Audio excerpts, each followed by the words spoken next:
for joining us. This is Limping on Cloud 9. I am your host, Jonathan Nato, and I am with Hamad Zaidi. Hey, Hamad, how you doing today? I'm well, Jonathan. How are you? Not bad. It's a pleasure to be with you again, and here we are, yet another episode. Yeah, it should be fun. I think this is number 4. Yeah, it is actually, and I think the audience that heard the last episode, they heard you're a little bit of a fan of music. I think that's a safe thing to say. Is that right?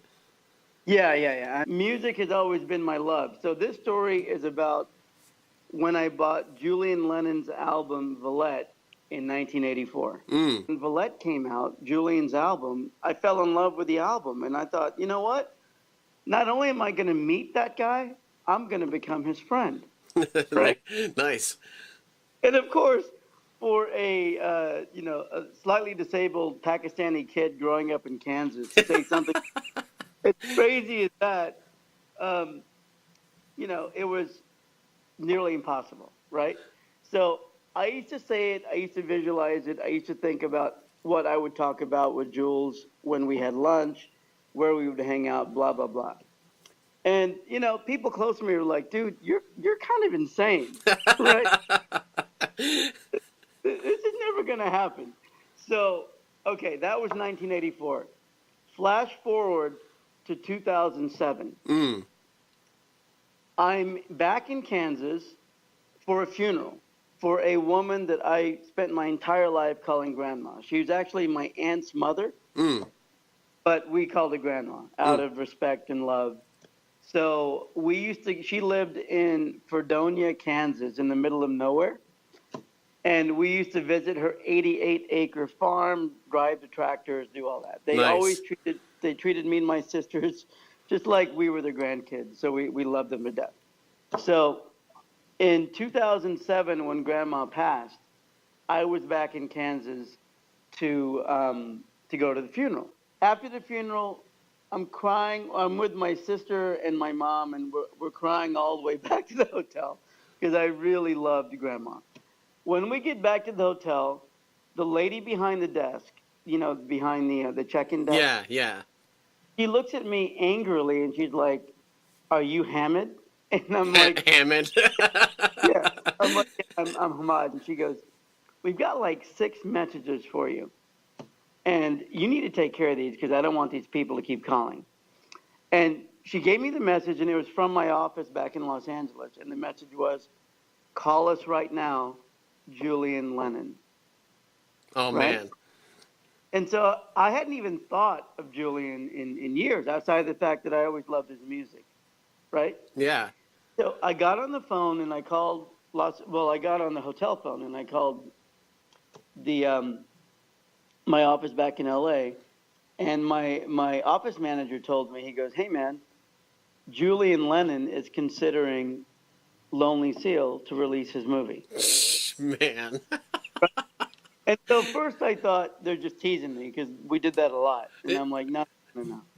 Don't do this. I just came back from my grandmother's funeral. I don't want to hear this. Yeah, it's not funny, man. Yeah, like, dude, we're not kidding. You need to call. So what happened is Julian Lennon had this beautiful documentary called Whale Dreamers. And he put it together. He didn't direct it. His good friend Kim Kindersley directed it. But Julian produced it. Julian created the music, and he narrated it. So the movie was already done, and they were looking for the right company to take it out around the world and sell it. So I was told that in 2-3 weeks' time, Julian would come to my office in Cannes, during the film festival. Yeah. And he would decide if he wanted to work with me or not. And so what happened is we get to Cannes. I'm never nervous, Jonathan. I'm like almost never nervous because I'm not starstruck. Yeah. I love meeting people, but I don't believe in autographs. I don't even like autographs, right? So I get to Cannes. I'm waiting on him showing up, and all of a sudden, around the corner, I see what looks like John Lennon because he looks exactly like his dad. Man, right? Yeah. And he's with his producers and I think a couple of security people. And he comes up to me and he looks at me and he shakes my hand and he's like, "Hi, I'm Julian." And I'm like, "Yeah, I know." And I shake his hand and he goes, "Can we talk?" So we all went to lunch. We talked, and literally during lunch, he suddenly decided that it felt good and he wanted me to represent his movie. Man. So, but that's not the end of the story. I've got to share one more beautiful part of this. Well, but before you do though, what's hilarious with this, and you know, people will realize this as they hear more of your stories. Though you said at the beginning of this, like, I always imagined we'd be going out to lunch and hanging out, and you know, here's where we'd go out to lunch. Like, boom, right away he walks in. You're at the Cannes Festival, and what do you know? You're going out to lunch with Julian Lennon. I mean, that's pretty awesome. You know what? It's pretty awesome. And I got to tell you, before I go on with the story, I still know him. He's an awesome guy, and he is a phenomenal photographer. Mm. He's a brilliant songwriter and singer, of course, but his photography is off the charts. It No is kidding. beautiful, you know? Yeah. And he's a beautiful friend. I'm honored to call him a friend. He really is a wonderful guy.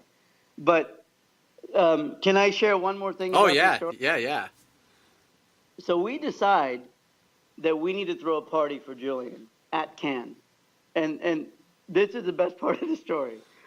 So we can't do it alone because nothing gets done alone. So there was a company called HollywoodToday.com. The owner of that company was a dear friend of Julian, still is. He got involved. My company, Lonely Seal, got involved. And then we wanted to do it as a donation situation for Greenpeace. Mm. This all came together in 3 days. Man, so you're saying, like, at first I was thinking, okay, yeah, you put a party together for the next Cannes Festival. You're saying right there, you met him, you had lunch, you're like, hey, let's put together this party. Yeah, no, we had lunch maybe I can't remember. I think we had lunch on a Saturday, and the party was the next Saturday. Man, no kidding. Or the party was midweek. It wasn't, I don't think it was a full week away, but what happened is he agreed to do a midnight set. And if you know anything about his career, he doesn't play live a lot. It's a real treat to get him to perform live. No kidding. And so he hadn't performed live in a decade. Wow. And he decided to do it at this party. We were told that we could invite 300 people, right? Yeah. So we invited 300 people. The same night of that party, the Ocean's 13 party, you know, the George Clooney movie? Yeah. The Ocean's 13 party was happening on a yacht. But of course, Warner Brothers invited 1,000 people. Oh man, I might know where this is going. but a yacht doesn't hold 1,000 people. Right. So as our party got started, what wound up happening is the fire marshal shut off entrance onto the yacht for Ocean's 13. Mm. And word got out that Julian was going to play a midnight set at our party. Oh, man. So we wound up getting, and I still remember the number to the T, 1,643 people at that party. Oh, my goodness. That's insane. It was incredible. It was unbelievable. And I'll tell you the best part about it is I sat there watching Julian Lennon play a midnight set honoring his documentary that my company had the privilege and the honor to distribute. Mm. Right? Mm. All I could think about is cutting Mrs. Graves' lawn in 1984, thinking that someday I would lunch with this person. That's crazy. Now was Julian Lennon like? Was he? I mean, I'd imagine he wasn't, but was he mad? Like, hey, we're only supposed to have 300, and like, there's over almost 2,000 people here now. Was are you kidding? It was. To this day, and it was one of the best parties at the Cannes Film Festival that year. I'd say the Ocean's 13 party, our party, and maybe one or two more were the ones that were remembered. Yeah. There's a general theme here, Jonathan, and that is things kind of work out for me. However, they don't work out for me anywhere around the time that I want them to. Right. You know? Yeah, yeah. We're It's never on your time. no, I mean that I can't imagine. Like you said, it's kind of funny that you acknowledge that like while he was playing or whatever, you were like, man, you know, 20 some odd years ago, I remember mowing her lawn, buying his album, thinking I'm gonna meet this guy someday, and it was actually like 5 times more than that because you were just like, oh, I'm gonna meet this guy, hang out with him, be friends with him, but it was even a step further where he hired you to distribute his documentary. Like there's all these other things you never considered that came to pass. no, and you know what the thing is? The one thing that I'll tell you about that whole situation is I can't speak for him, but the day I met Julian, I immediately thought, you know what? I'm going to know this guy for the rest of my life. Mm, mm. You know, there's kind of like when you and I first started talking. I know that you and I will be having these discussions when we're in our 70s and 80s. Oh, I know, totally. you know, Yeah. and it's kind of weird because when I met him, I just thought, Jesus, you know, he's not just a guy I wanted to meet. He's a friend, Right. and I can keep in touch with him, and I have, and he has. So it's a wonderful thing.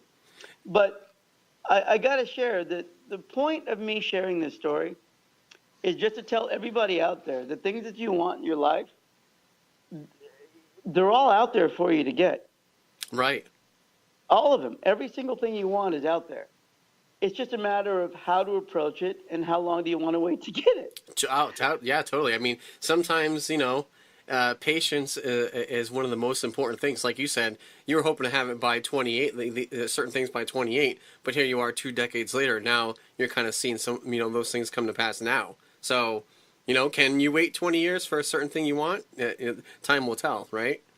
Yeah, absolutely. And the other beautiful thing that I wanted to share about this whole uh, story is, you know, if you're just a good person and you spend every day being a good person and being kind to others and just treating your life like it's a good and pure thing, then good things happen, Yeah, you know? yeah. And they kind of always do. And again, I'll say again, they don't happen when you want them to. They never do. Well, But I think in the darkest moments when things are going completely backwards is when you need to remember that just being a good person and taking a step forward every single day is what's going to get you to where you want to go. yeah, absolutely. And what I love about your stories too, like you've kind of said this, it's like nothing is out of grasp. But like you said, it's right in front of you. And how bad do you want it? Like, Yeah. do you want it bad enough to where you wait 20 years? Do you want it bad enough to where you'll do whatever it takes to accomplish it? I mean, that's really what everything boils down to. Like, it's your drive and dedication and you know how bad you really want it. Yeah, it really is. And, you know, as you were saying that, Jonathan, I just thought of one more quick moment Yeah. about the Julian story. Can I share it? Oh yeah, yeah, totally. So there's a picture that we'll find a way to put up somewhere for people to see. There's a photograph. At the party, there was a double-sided mirror, okay? Mm. Like a wall-sized, double-sided mirror. And I stood on the corner of that mirror. And because of that, it projected my right side twice. Huh. That's interesting.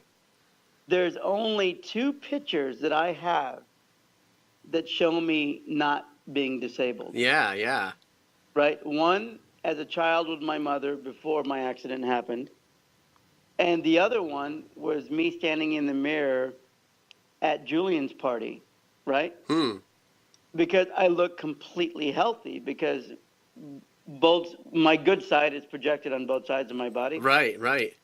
And what's interesting about that, and I'll wind up this podcast on this thought.